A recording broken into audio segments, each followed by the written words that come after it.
Welcome to West Virginia and Commonplace. And normally I'll do my normal little stick of I have a guest, but today I don't have a guest. Today I have someone that is doing monumental things.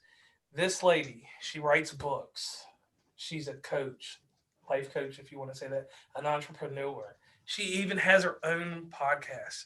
Her name is Elizabeth Moses. Please tell my audience about yourself real fast. Hi. First of all, thank you so much for having me. I You're appreciate welcome. You're it. welcome. Yeah, I mean everything you said is it. I'm an entrepreneur, a life and business coach, an author, and then I have the Power to Pivot podcast. And I'm here to share the message of the power to pivot. So that's me in a nutshell. And a baker and mom and all the fun stuff. So And guys, once again, she is from Philly. One yes, of yes. one of the places I stopped through. I told her there's a few different suburbs I stopped through. I didn't say nothing about the city, and I do stop through Germantown. So anyone across Philly, don't be mad at me. Yeah. Okay, Elizabeth, do you go by that, or do you like to go by Beth? Which one? Elizabeth, Liz are All right, usually what people Liz. refer to me as. Okay, Yeah. okay. Let's dive into these books real fast. The first one I want to talk about is The Journey to Healing. Love Yourself. Mm-hmm. Can Yep. you tell me about that one? Yeah. So I'm excited to talk about that one. That was actually book number 2 that I wrote. And all the chapters begin with love letters from me to you. And it shapes around the conversation and concept of self-love. We go through things in life, we have choices to make. When we talk about healing and trauma, every decision we make starts from our self-worth, and that starts with loving yourself. Loving yourself enough to take the journey, loving yourself enough to make those choices that you need to through life. And that's really what this book is about.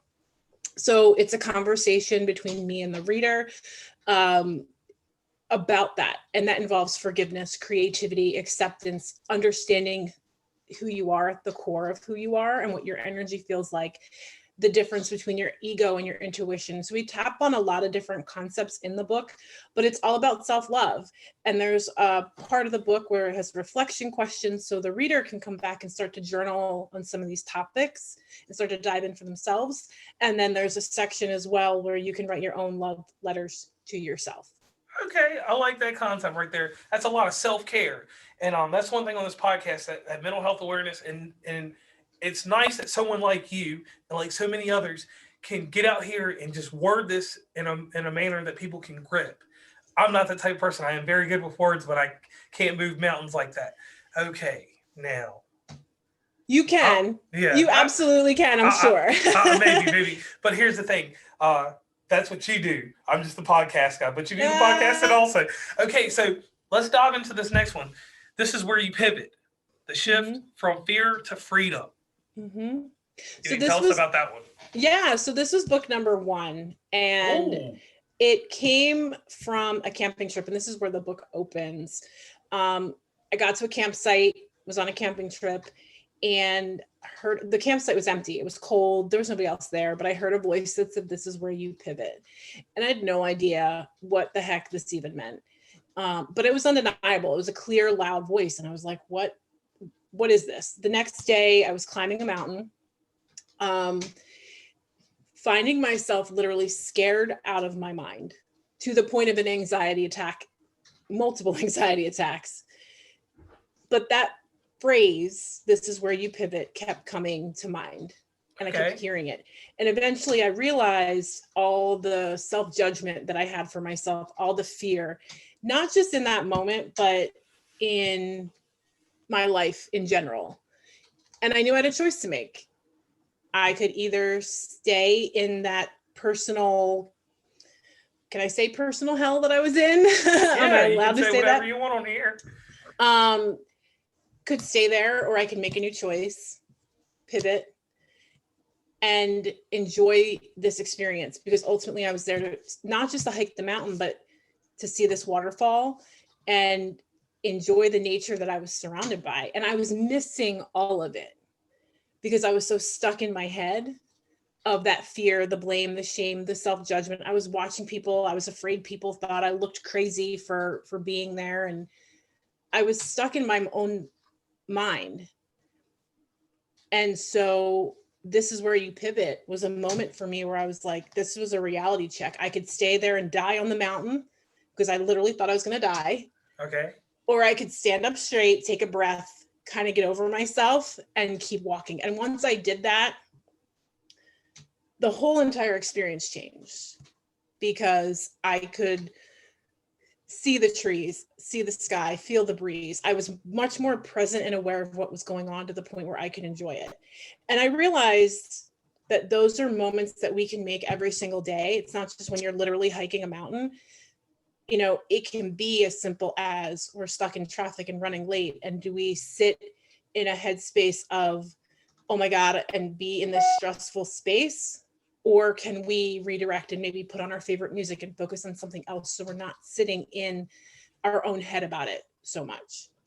Okay, so I'm gonna break this down for my audience a little bit, use a little bit of this country jargon that they use here in West Virginia. So you went up to this mountain at first, you were Chevy built, and you came off Ford Tough, basically. Yeah, I like it. I like it. Yeah. Yeah. Okay, I get that. Now we've got one more book to talk about. Mm-hmm. And I'm gonna let you announce the title of that one because that's going to be the one that I pick up. And one thing I want to tell the audience, this was one of this is one of the fastest connections I've made with someone when it comes to doing a podcast. We were literally just talking last week. Yeah, it was quick. And we were able to make things connect, and that's how this podcast came together. So could you tell them the name of that book? Yeah, it's called Connect You, A Guide to Your Authentic Life. This actually just released the beginning of this month, and it's actually a workbook. So right now it's only available in paperback because to me that pen paper connection and actually getting into the writing of it is important to make those connections between mind, heart, and the page. But it is a workbook, and it takes you through those pieces that help you connect inward, that make you. It's not just one thing that connects the authenticity of who you are and what your voice sounds like. You know, when we talk about following your heart and following that intuition, what does that even mean? Right. And how do you get there? So that's really what this book is about. It takes you, gives you snippets of those pieces that you can start to connect for yourself about who you are. Because ultimately, we have all this information coming to us every single day, be it on social media, the news, whatever. And a lot of it's great and necessary. But I think for a lot of us, and I know this happened for me, it becomes really, really hard to connect in with who you are and the core of you and bring your gifts forward and what you're here to do and what you're here to talk about and how you're here to show up in the world.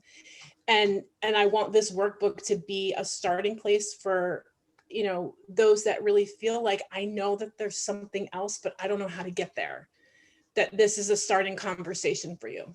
Okay, I like that. And do me a favor real quick, because you know how podcasts go. People skip through podcasts here and there. Could you plug where they can find these books and how they can get in contact with you? And we'll do this a few times through the podcast. And I'm very raw with this podcast. I always like to throw that in there because I like the audience to know that they're going to hear where they can find you. No, I appreciate it. Yeah. So right now, all 3 books are available on Amazon. The Journey to Healing and This Is Where You Pivot, you can get on Amazon in paperback or Kindle versions. And the 3rd book, Connect You, is available paperback only on Amazon and Barnes & Noble. And people can reach out. I love to hear from listeners, from viewers, social media. You can find me online, Elizabeth Miles. You can email me at march4thmediaco@gmail.com. The website's march4thmediacompany.com. Or on Instagram, March 4th Media Co. Okay. That's cool there. Now, we did that part. Now let's get into the part of what made you want to start writing. That's something I ask so many different authors because everyone tells me at first, 9 times out of 10, I usually get, it started at age 8 or 9. I just started writing on pen and paper. And then some of them give me the twist to the story. Some give me a really OPEC story. So what's your story? So, to be honest, I have been loved writing from the time I was little. Now, that being said, I have not always been a writer. There was a point where I kind of turned it off and wrote because I had to. And it was funny because over time, there was always these points where I'd come back and I'd go, I think I want to write a book, but who am I to write a book? And what the heck am I going to talk about anyway? And I kept turning that part off, forgetting how much I loved it. And I had been journaling through my own coaching work, prior to me even writing the book. And that journaling process alone, probably about, I would say at this point, 3 or 4 years ago, brought me back to how much I enjoyed writing. So, I'd like to say it's been my whole life. I've always loved it. Once I was on that mountain, in 2019 and heard that call, did I expect it to become a book? I wasn't really sure where it was going to go, but once I got back to the campsite, a lot of the concepts that I do talk about in the book kind of came flooding back to me. And in some ways that book wrote itself. Okay. So Now let me ask you this real quick. Who inspired you to write? Because everybody has somebody behind them. Like I have a nice lady named Stacy in my background. She really pushes me to do the podcast and to keep it going and stuff like that. Who behind the scenes pushes you to write these books? And is your inspiration to write them? So my kids are a huge force for me. When I was trying to finish, this is where you pivot. My 16-year-old, I said, I got to get this done. Something's really calling me to move on this now. And, she said, I'm going to lock you in your room. You cannot come out until you're finished.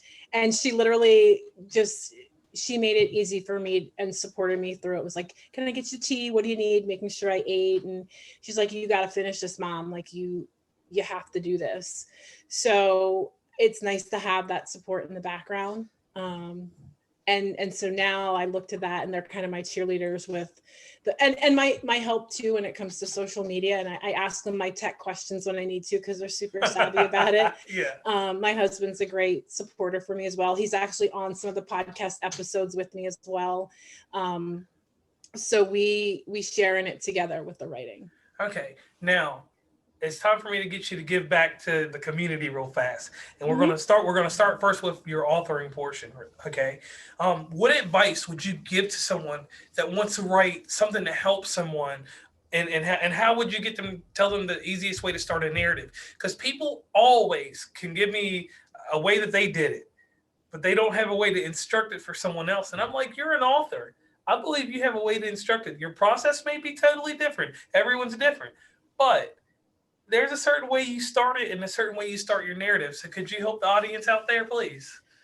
I think it's important for authors or those who want to write to make it as authentic as possible.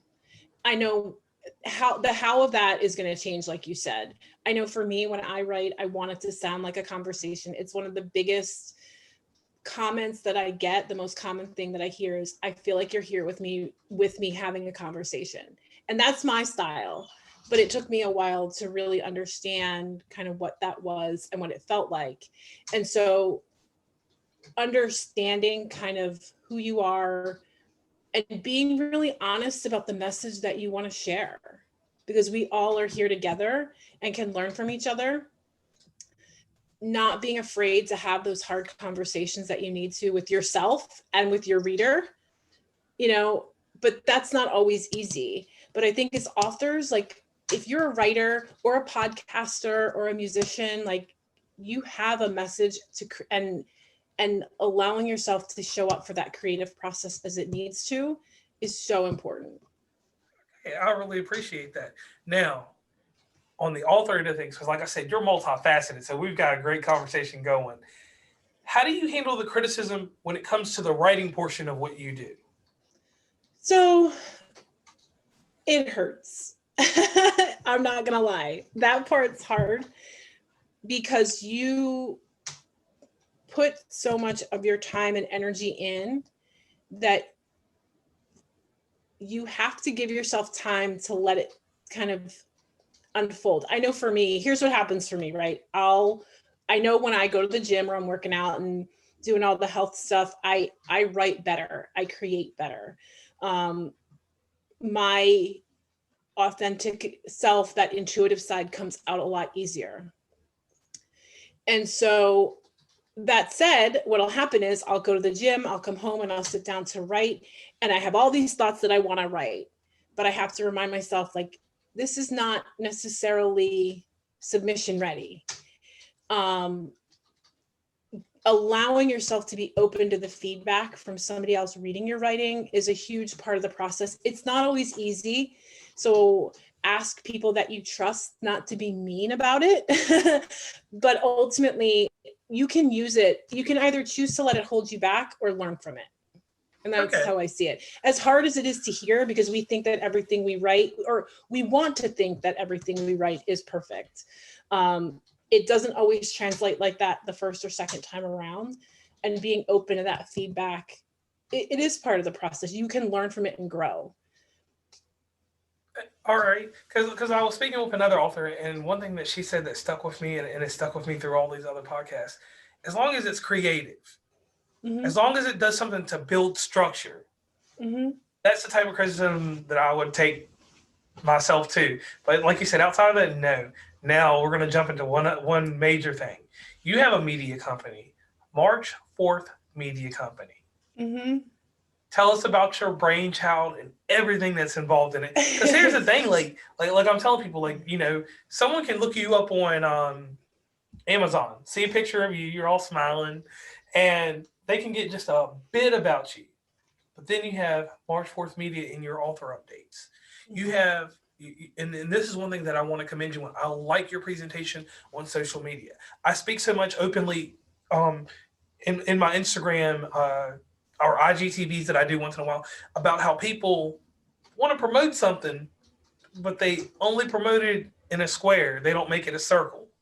And I really appreciate how you do that. You got that. You got your Instagram. That's amazing. So please tell us about March 4th Media Company. Yeah, so thank you. So March 4th Media is a company that we launched this year. And the whole concept behind it is we all have a story. We're here to help the independent creative find and share their authentic voice.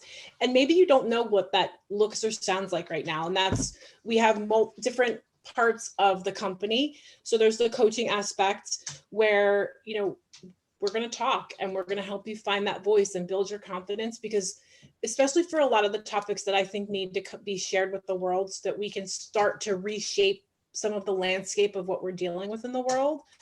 It's going to involve being able to have difficult conversations in a new way and being able to show up where, you know, both sides can listen and hear and ask new questions. And ultimately that's how we march forth together, building that community that we can create the positive change in the world. So March 4th Media is part coaching to help you find and start to shape your message with the world. And then for those that have already started that process, you know, we're here to help you either through marketing efforts, either through the podcast, or helping you build your marketing plan. Because let's face it, when you write, you don't always think about who's going to read it at the end. I know I didn't when I got the first book done. I'm like, okay, now what am I going to do with this? But it is an important part of the process. You know, who's your audience? Who is that message meant for? And we're here to work with you through that and then help you through those finishing parts. You know, if you're a writer or an artist, you may not necessarily know or have the resources or care to really think about the formatting and sit and take the time to do it. So we do also have self-publishing support where we're here to guide you and help you through that as well. So we're here, we say we're through for the independent creative, you know, we're not a traditional publishing company. We are not a hybrid publisher or a vanity press. We're literally here to offer support and resources so that you can get your message out to the world. Okay, and then we have the podcast. Okay. Now, remember that, fellow podcasters, because that's the deal there. March 4th Media Company can help some of you people, because one thing that's just a little off topic, but that I just want to throw in here because you're a podcaster also. I see so many podcasts out here. It's a lot. And I do my best on Instagram. I will listen to a different podcast. I travel a lot, which we spoke about earlier. So I will listen to you. And because I have a certain type of following, a certain demographic, That's a major thing there. You understand demographics just like I understand them. So you would be a good fit for podcasters that have reached the I would say the glass ceiling, you know, and you can help them get a little bit outside of that demographic that they're kind of stuck in. That's one thing that I talk to, because I talk to at least 30 to 40 different new podcasters a week. I try to get that across to them that, hey, it's two ways to do your podcast, and it's only two ways. It can be a hobby or it can be with monetization. Mm-hmm. When you do it as a hobby, it's fine. But when you get to the point where it has to become monetization because you're putting out more content, I believe that you can help them there. Because that's such a big thing in this thing. Because I listen to one podcast, and we won't say names or anything like that. These people have a huge following, but make no money off of it. Mm-hmm. Like one of the biggest followings I've seen.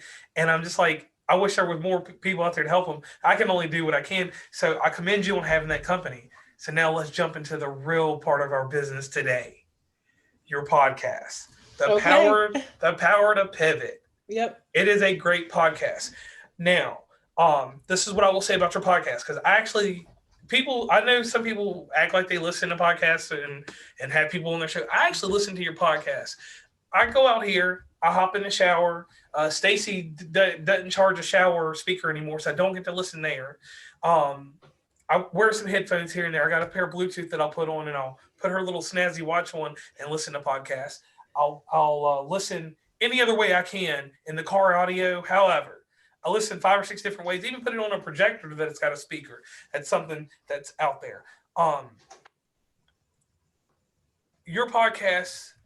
Please tell the audience about the message and how they can contact you to, get involved with your podcast. Because the great thing is that with your format, it's kind of open to have lots of guests and it does lots of help. My podcast is more or less like a Larry King type deal. We come on here, we're going to do what you got to do. I'm going to throw a little comedy in there or a little bit of razzle dazzle, and we're going to promote you till the ceiling falls out, Yep. So please. So I appreciate it. So I started the podcast about a year ago, and I thought I felt really compelled to learn about podcasting and didn't really know where I was gonna go with it. I did it maybe 3 or 4 episodes, maybe 5, and then kind of let it fall. And then I did a couple more, and then life happened, and I kind of stepped away from it for a while. And then I realized more and more about the message I wanted to share. And there's this power to pivot. I start or end at some point in every episode. I say this one phrase, and that is, at any given moment, you have the power to use your power to pivot, which is to make a new choice and put yourself in an entirely new path in life. Okay. You're never stuck, you're never lost, and you're never alone. And I try to frame conversations and episodes around that main message. It is an open format. We talk about a little bit of everything: business, spirituality, love, relationships, life in general,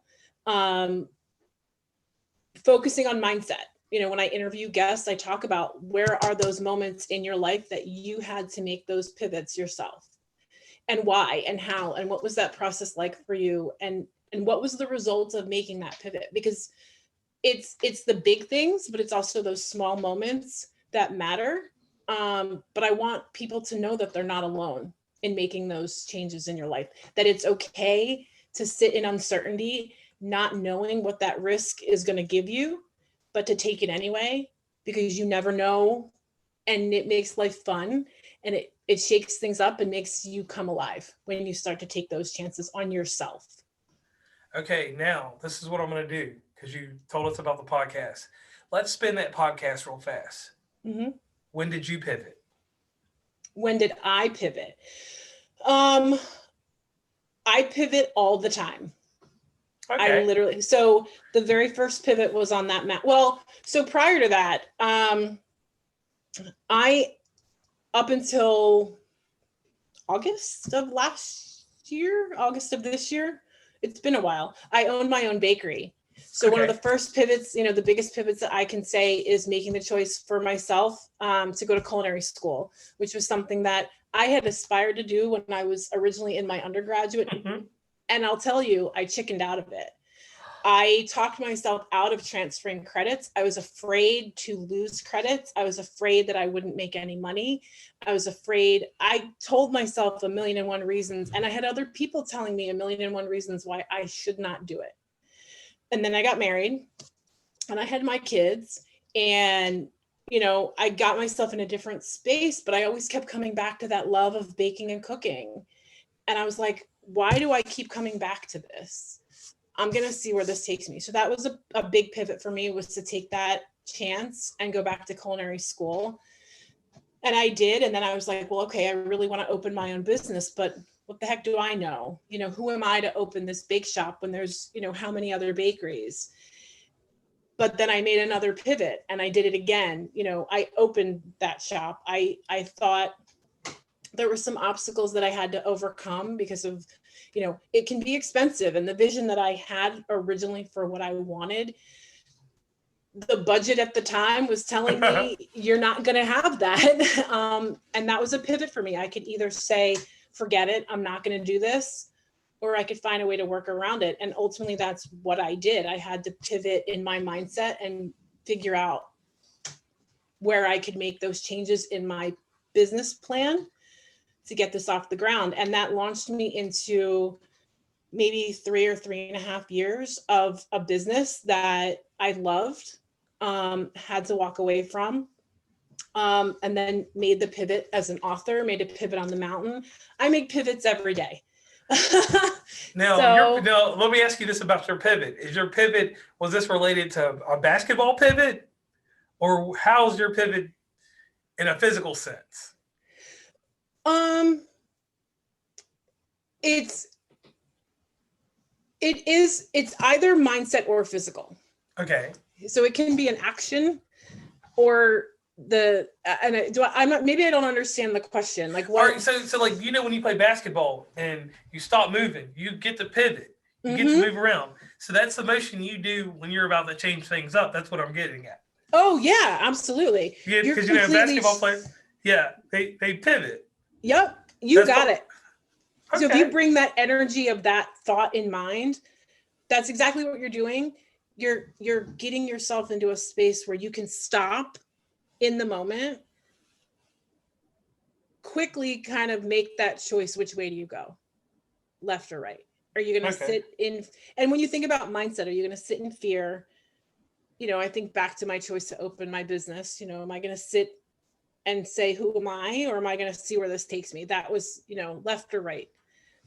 At any given moment, you can make that choice to stop and pivot. Okay, I'm impressed with that. Now, there's a little part of my show. People come on the show, and I ask them to tell me about a secret or a hidden talent that they have that no one knows about. Okay. All right. And I always tell the one part about a rapper in New York. He can solve a Rubik's Cube in 40 seconds. And I even found out something about myself. I have a hidden talent too. I can drink in a record amount of time. I can drink a 2 liter of soda or pop, wherever you're from, which I know is bad for you. So no one needs to tell me that. I can drink that soda in under a minute and 30 seconds. Whoa. So yeah, wonder where all the carbon goes. But either way, could you tell us, Liz, your hidden talent or your secret? And I'll give you one more moment to think about it, and I'll throw something else in there. Another lady that I spoke with back in November, she does not like the sound, like the actual advertisement sound of a Coke can opening, any type of soda, any carbonated beverage. She will wreck her car. She will stop life and cease what she's doing when she hears the sound. So some people have some really amazing things, and everything is amazing no matter what you tell me. But those are just some of the few that, are out there. Okay. Hidden talent or secret? I have, this is going to sound silly, I guess, and maybe because I'm a writer, I don't know. I'm like a pen crazy about pens.